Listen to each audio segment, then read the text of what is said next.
Right, Dreddy says we are out on the e-bike.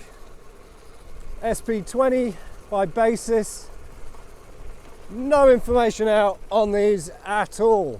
So I'm running a little bit of a series, just going through them. First thing we're going to hit as a negative, obviously no suspension. So you can hear me rattling away slightly on this bike. No suspension, it keeps the costs down. That's one of the negatives out of the way. Positives, I'm maintaining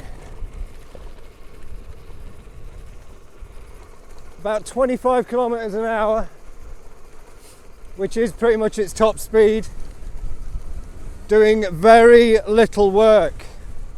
So we've got a bit of a hill, I'm in the top gear.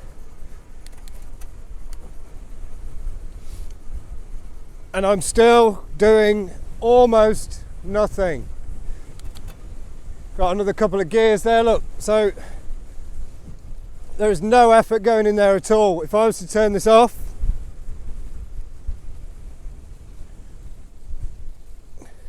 God, it's like it's like it's got a flat tire. It hasn't. But this is what a normal little 20-inch wheel bike would be like. Just trying to cycle it. Put it into its top gear. Got to get up on the pedals a little bit, get a bit of momentum. And then we'll kick it up into single. The first one, it's now helping me a little bit. Power 2, felt it try and lift there a little bit. Not the front wheel, just the speed. And power 3, now effortless. Immediate acceleration, and we're good to go. So I'm very impressed with this. It folds up very nicely. Have a look at my setup guide. That'll be up links now. And there's also an unboxing. It's a little long, but it's worth a watch. I get around in sort of top mode in the third power setting. We'll call it level 3. I get 15 miles out of that. That's on a cold day, which the battery won't like. And I got 15 miles, which is pretty damn good. I haven't done any tests on single, on level 1 or level 2 on the power. But all in all, this thing does cover some distance. It folds up nice and compact. That's a massive plus. Downside, because you're paying so little for one of these compared to others, is it's heavy, 21 kilograms. But you're not going to be carrying it around. Yes, you could use it on the tubes if you had to. You could fold it up and carry it around a little bit. But with 15 miles range, you're pretty much going to get wherever you need to go, especially if it's a one-way commute. It also has a walking push start mode, push assistant even, and I will show you that now. Here we are at my drone launch spot. So if for whatever reason you're really tired, you just hold this button down here and it's pushing itself. It does claim that you can use this at traffic lights. Bizarrely in the manual, it says so you can get going. So I'm pressing it now. And yeah, Don't really see much use in that, but it's there if you need it. 6 speed, more than enough. I didn't think it was enough, but trust me, if you do run out of power, you're going to need all 6 of the gears. The mud guards are rubbish if you want to go off-road. Just don't.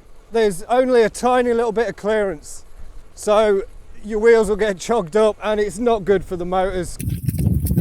Right, the mud guards are an issue. They're just going to fill up. Yeah, not my best idea, was it?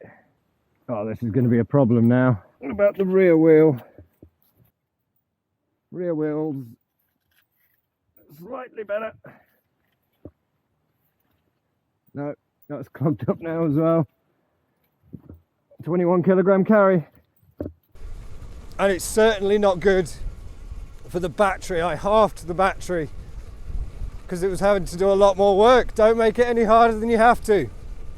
It's not an off-road bike though, is it? So, as a commuter,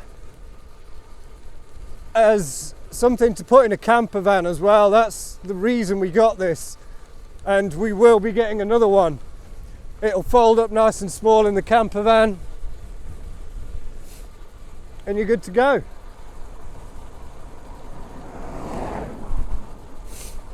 So this gets a big thumbs up for me. For 549 quid, it took, I think it was 3 or 4 days to deliver. You just can't go wrong. Another final thing to mention, when you brake, it cuts the power. So it's cut the power there. If we're going, motor kicks in, hit the brake, it immediately cuts that power.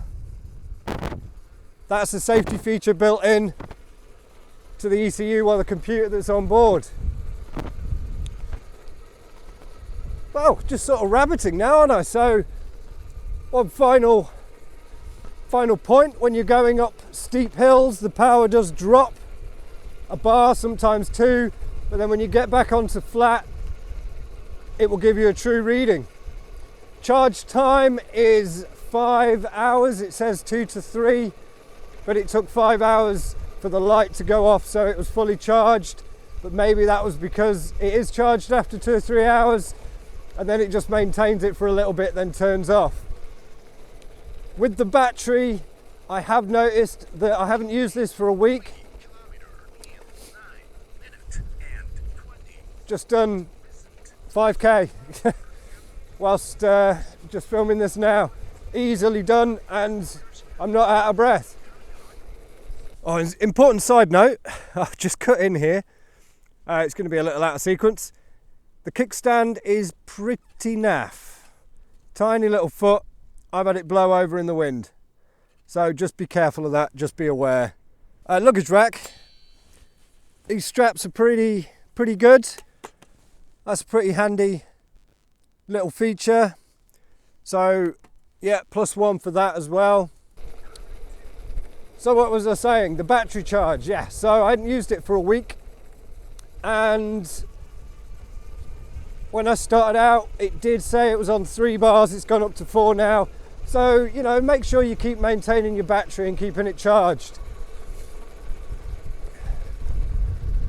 But that's it, guys. It's a lovely bit of kit, and it's effortless. I mean, I am doing nothing. I'll show you one more time. I will turn it off.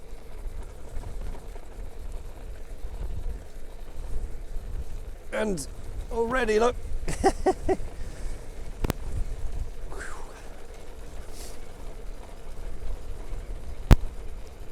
I'm having to make a bit of effort there, and if I turn it back on,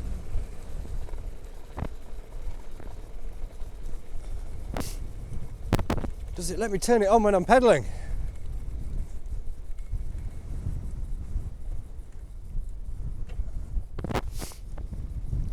No. Something to note, don't turn it off. Okay, that's it. Thanks for checking this out, guys. I've got an ultra long review coming up of this as well. This is just the short version. All right, guys, take care. and I'll see you for the next one.